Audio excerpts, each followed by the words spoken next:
ఆ దేవుడికి తెలియాలి. క్యాటలిజం క్లాస్ అంటే ఉపదేశాలు ఇవ్వడం. ఎవరిస్తారంటే సిబిఐలో ఎవరో ఆఫీసర్ అట. సిబిఐ ఆఫీసరా? క్లాస్ ఎవరైనా తీసుకోవచ్చు. స్టేట్ సెంట్రల్ స్టేట్ సెంట్రల్ డిఫరెన్సే ఉండదు. అయ్యో ఐఎమ్ గెటింగ్ లేట్. సాయంత్రం ఫోన్ చేస్తాను. అమ్ముడు ఈ తాగేసి వెళ్ళు. ఏమైందమ్మా? నిన్న సెక్యూరిటీ డ్యూటీ చేశానమ్మా. ఫుల్ డే రైఫిల్ పట్టుకుని నిలబడ్డాను. సెక్యూరిటీ పని చేయడానిక నువ్వు ఐపీఎస్ చదివావు? ఐపీఎస్ ట్రైనింగ్ లో ఇవన్నీ చెయ్యాలమ్మా. ఆర్డినరీ కానిస్టేబుల్ నుండి అన్నిటికీ ట్రైన్డ్ అయి ఉండాలి.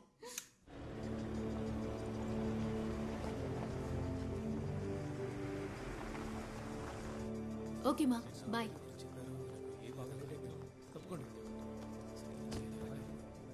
హాయ్.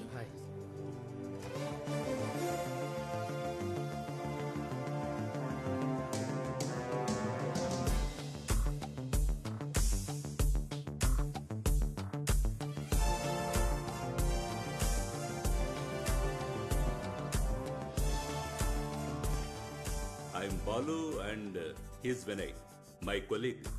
ఇక అందరూ హాయిగా గాలి పీల్చుకోవచ్చు. కొందరికి పోలీసులన్నా మిలిటరీ వాళ్ళన్నా ఇలాగే ఉండాలని కొన్ని అభిప్రాయాలు ఉంటాయి. కండలు తిరిగి ఉండాలి, నవ్వకూడదు, మీసాలు ఉండాలి, ఇలాంటివి ఎన్నో. అయ్యో మీసం ఉండాలన్నది నీ గురించి కాదు, అదిగో అతని గురించి. ఓ కథతో మొదలు పెడదాం అనుకుంటున్నాను. ఒకసారి ఓ అతను తపస్సు చేశాడు, ఘోర తపస్సు. అతని కోరిక రాజు అవ్వాలని. దేవుడు ప్రత్యక్షమయ్యాడు, అతనికి వరం ఇచ్చాడు, తాను రాజు అయ్యాడు. కానీ ప్రయోజనం ఏంటి? రాజు మంచి ఎఫిషియెంటే, కానీ పరిపాలన టోటల్ శూన్యం. కానీ ఆయన తపస్సు చేసి తాను రాజు అవ్వాలని మాత్రమే దేవుని వరమడిగాడు. ఎందుకంటే అతను మంచి పరిపాలకుడు అవ్వాలని కోరుకోలేదు. నేను చెప్పింది అర్థమైందా? You all are efficients, no doubt. But ఒక సామర్థ్యం ఉన్న ఆఫీసర్ అవ్వాలంటే ఎఫిషియన్సీ మాత్రం సరిపోదు, ప్రొఫెషన్సీ కూడా ఉండాలి. So what's proficiency? అది ఇక్కడ ఉండాలి, ఫ్రమ్ ఇన్సైడ్. మీకున్న విజ్ఞానాన్ని వీలైనంత మేరకు అప్లై చేయాలి. That's proficiency. ఓ ఉదాహరణ చెప్తాను. ఓ క్రైమ్ జరిగింది. క్రిమినల్ ఎవరు ఏంటని ఓ చిన్న క్లూ కూడా దొరకలేదు. No trace of evidence, nothing. ఏ నిర్ణయానికి రాలేని పరిస్థితి. A state of total uncertainty. Underline the word uncertainty. Uncertainty plus pressure from the top brass, politicians, media and of course public outright. ఇవన్నీ కాకుండా మన లోపల నుంచి వచ్చే ఒక భావన. ఏ ఆఫీసర్ అయినా తడబడతాడు అటువంటి స్థితిలో. ఇటువంటి సందర్భాల్లో మీరు ఏమైనా సాధించాలనుకుంటే ఒట్టి రాజుగా ఉంటే సరిపోదు, చక్కగా పరిపాలించే రాజుగా ఉండాలి. అందువల్లే నేను ముందుగా అందరికీ చెప్పాను, బిగుసుకుపోయి ఉండకూడదు, నవ్వాలి. నవ్వు అందరినీ రిలాక్స్ చేస్తుంది. ఈ రిలాక్సేషన్ నుంచే టాలరెన్స్ తయారవుతుంది. అప్పుడు ఏదైనా వరం అడిగే ముందు ఓర్పునివ్వమని అడగాలి. Now let's go for a short break. Tea తీసుకొని తాగండి. రేపు ఇతను గొప్పోడైతే అప్పుడు మనం సెల్యూట్ కొట్టాలి. అప్పుడు మనం చెప్పుకోవచ్చుగా మనకి టీ సప్లై చేసినోడని. తమాషగా అన్నానులే. Thank you. Coffee? No thanks sir. నేను ఆయిషా, అన్వర్ గారి నర్స్ని. అన్వర్? ఓ, మన మినిస్టర్ సమద్ గారి. అవును సార్, అంకులే నేను ఐపీఎస్ అవ్వాలని ఆశపడ్డారు. Thanks to Anwar. Sir, this is Rachel. Thank you. Oh, Rachel from Anandavadi. అవును సార్. చూడు, నువ్వు ఇలా వెనక నుంచోవలసిన దానివి కావు. All India civil service exam లో నీది 2nd ర్యాంక్. అయినా ఇప్పటికీ మీ నాన్న కూలి పనులకు వెళుతున్నాడని ఏదో మ్యాగజైన్ లో చదివానే. నేను ఐపీఎస్ అయినా సరే మా నాన్న కూలి పనులకు పోవడం మానలేదు sir. That makes you great dad. Congrats. Thank you sir. Sir, ఇన్ని సంవత్సరాల ఎక్స్పీరియన్స్ లో మీ సహనాన్ని పరీక్షించిన కేసు ఏదైనా ఉంటే చెప్తారా? ఓ కేసు సిబిఐకి వచ్చిందంటే అది కాంప్లికేటెడ్ అయి ఉంటుంది. బట్ కొన్ని కేసులు కన్ఫ్యూజ్ చేసేస్తాయి. సార్, అలాంటిది ఏదైనా? ఓ కేసు ఉంది. That was perhaps the most trying in most difficult one by ever faced. ఈ నక్షత్రాలను లెక్కించడం అసాధ్యం కదా.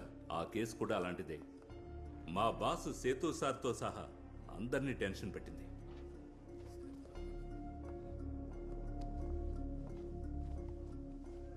విన్నారా సేతు రామయ్య గురించి? విన్నాం సార్, ఒకసారి ముసోరీలో కలిసాం. సేతు సార్ ఇప్పుడు ఢిల్లీలో ఉన్నారు, హెడ్ క్వార్టర్స్ లో. బేనీ, బిడి, విచ్చి వస్తారు, చూస్తారు, తేల్చేస్తారు. అదే సేతురామయ్య సార్. ఆ కేసు సేతు సార్ని కాస్త కుస్తో కన్ఫ్యూజ్ చేయలేదు. దాని నుంచి, ఆ కేసు నుంచి మంచి గుణపాఠం నేర్చుకున్నారు. సిబిఐకి ఏదైనా చేయగలమన్న అహంకారం ఉండేది. అది ఇప్పుడు లేదు. ఆ లెవెల్కి దెబ్బల మీద దెబ్బలు తగిలే. ఆ కేసు స్టార్ట్ అయింది ఢిల్లీ నుంచి.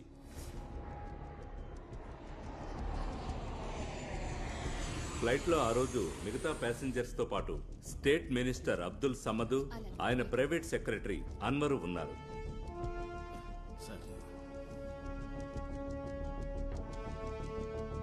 మినిస్టర్ కి గుండెల్లో తీవ్రమైన నొప్పి వచ్చింది.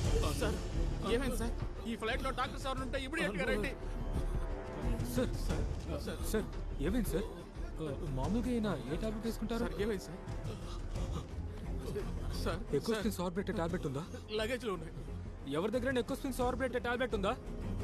సార్ మీకేం కాదు సార్, మీకేం కాదు సార్. సార్ మంత్రి గారి మరణం సహజ మరణమని ఫ్లైట్లో ఉన్న వాళ్ళందరూ నమ్మారు. మేము కూడా అదే నిజం అనుకున్నాం. కానీ ఆ తర్వాత మేము జరిపిన ఎంక్వైరీలో ఆయన చంపబడ్డారని తెలిసింది.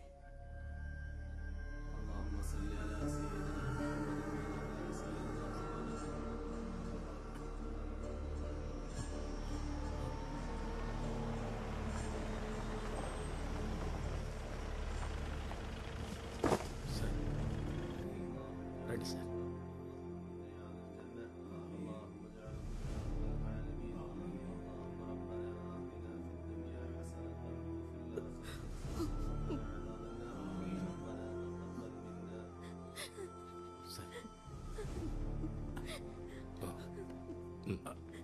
కూర్చోండి సార్.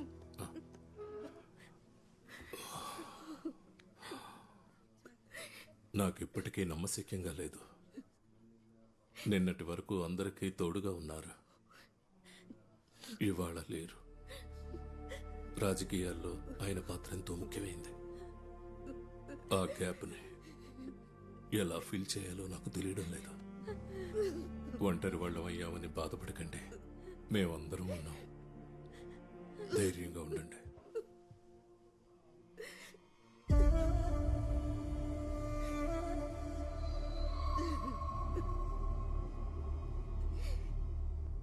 మంత్రి గారి మరణంలో ఏదో గూడు పుఠాని ఉందని కొందరి అనుమానం.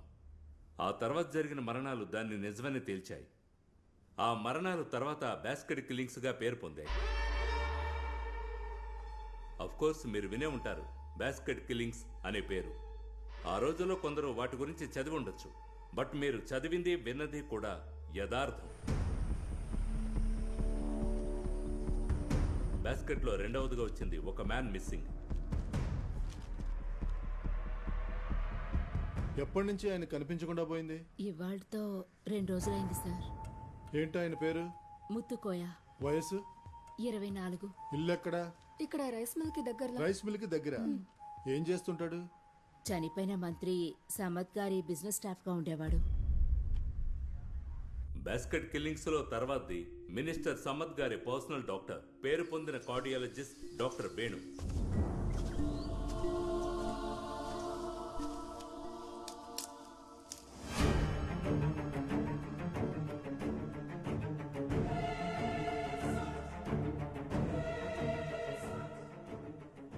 కాల్తో తన్నుండొచ్చు సార్, తోసేసి ఉండొచ్చు, లేదా జారిపడి ఉండొచ్చు. డమ్మీ టెస్ట్ చేయాల్సి ఉంటుంది. ఎవరితను? సార్, డాక్టర్ వేణు గారి డ్రైవర్. ఇతను గుర్తుపట్టావా? వేణుగారు. సార్కి ట్రెక్కింగ్కి వెళ్ళే అలవాటు ఉందా? సార్ రెగ్యులర్గా వెళ్ళరు. మా సార్కి ఏమైంది sir? Post mortem Avani.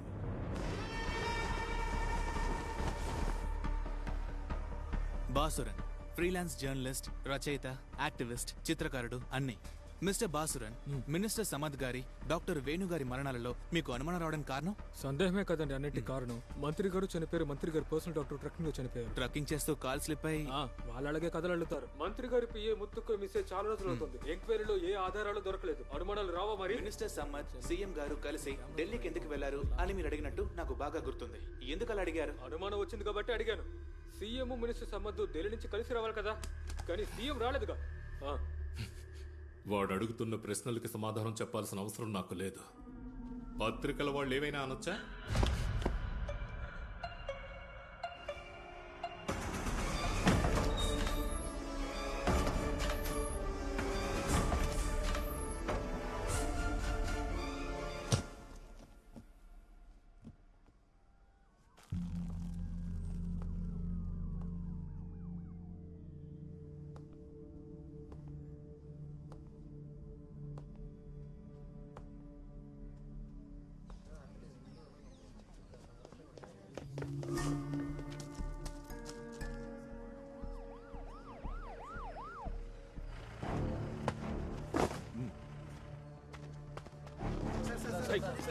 No questions. No. You will explain later. ఆగండి ఇక్కడే ఆగండి.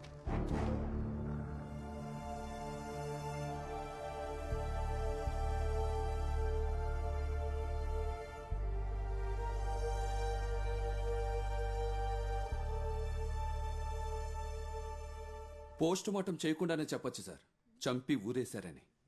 కరెక్టేగా ఆనంద్? సార్, ప్రత్యేకంగా ఆత్మహత్య నోటు ఏమీ లేదు కనుక. సార్, అతన్ని కొట్టి ఉరేసి చంపారని అప్పుడే చెప్పలేం కదా సార్.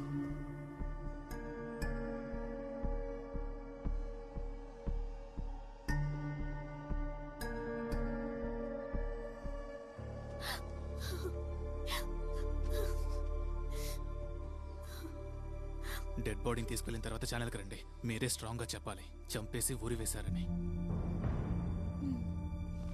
ఇతను యాక్టివిస్ట్ కదా? అవును సార్.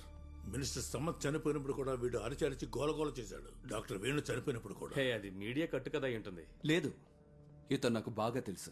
కొంచెం జెన్యూనే, అందుకే శత్రువులు ఎక్కువ ఉన్నారు. అయితే చంపినోడిని కనిపెట్టి వాడికి మీరే శిక్ష విధించండి. పదండి.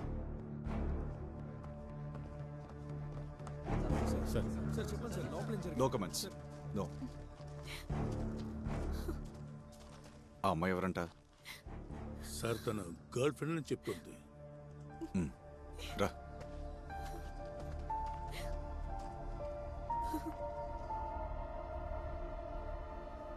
బాస్కెట్లో తర్వాతి మరణం ఒక పోలీస్ ఆఫీసర్ది. సిబిఐ ఈ కేసులో ఎంటర్ అవ్వడానికి కారణము ఆ మర్డర్ కేసే.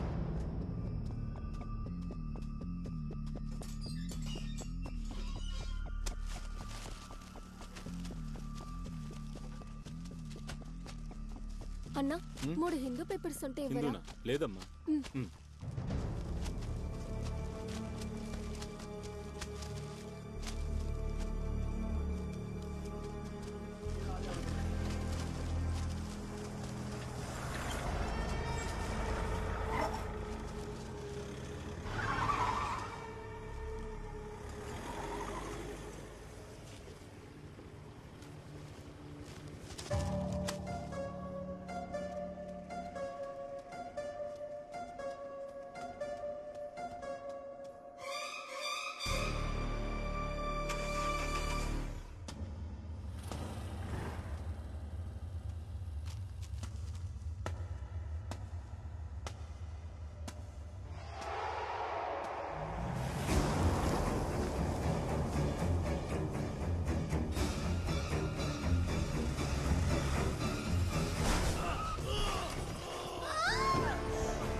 నేనిప్పుడు నిలబడున్నది కొచ్చి మున్సిపల్ టౌన్ హాల్ ముందు. కేరళ పోలీసుల్లోనే ఎంతో నిజాయితీ గల ఆఫీసర్ గా ఉండేవారు సిఐ జోస్. ఆయన మరణానికి చింతిస్తూ కేరళ ముఖ్యమంత్రి మిగతా మంత్రులు ప్రగాఢ సానుభూతిని తెలియజేశారు.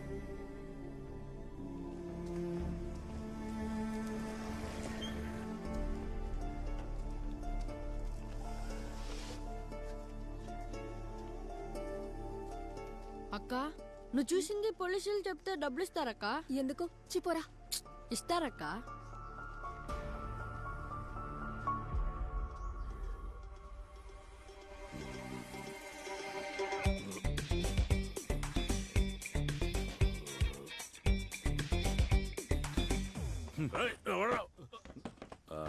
సారా కూర్చోండి. చాయ్ ఎవరా? ఇదిగో సార్ పోషించాను. ఆరేది నువ్వు దాగు, వేడిగా ఎవరా? ఏంటయ్యా ఇలా నిద్రపోతున్నావు? 2 రోజులైంది నేను ప్రశాంతంగా నిద్రపోయి. బుధవారం కోഴിకోటాయి, అక్కడ నుండి కాసరకోటాయి. ఎస్పీ శ్రీజిత్ గారి కూతురు పెళ్లికి వెళ్ళాను. అటు ఇటు తిరిగి అలిసిపోయాను. సర్లే గాని అక్కడ నువ్వు కనిపించలేదేంటి? రావడానికి వీలుపడలేదు. మేము తిరిగి వస్తున్నప్పుడే జోస్మోన్ గురించి తెలిసింది. చాలా బాధేసింది. సార్ డీజీపీ వస్తున్నారంట. ఓ సార్ అడిగినప్పుడు ఇవ్వకుండా నువ్వే తాగు. సారీ సార్, నిజంగానే నన్ను తాగమన్నారు అనుకున్నా. Sorry sir. ఎవడ్రా వీడు?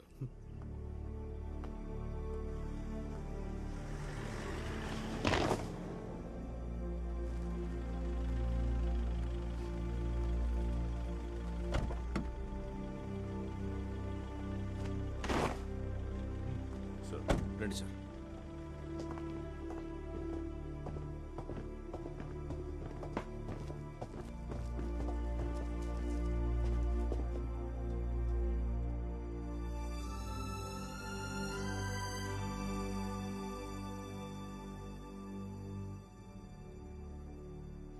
వీళ్ళు జోస్ భార్య కొడుకు sir.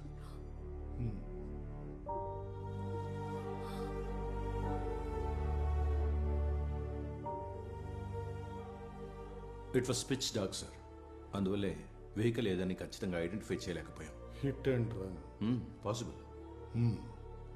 He was a very efficient, honest police officer. I no.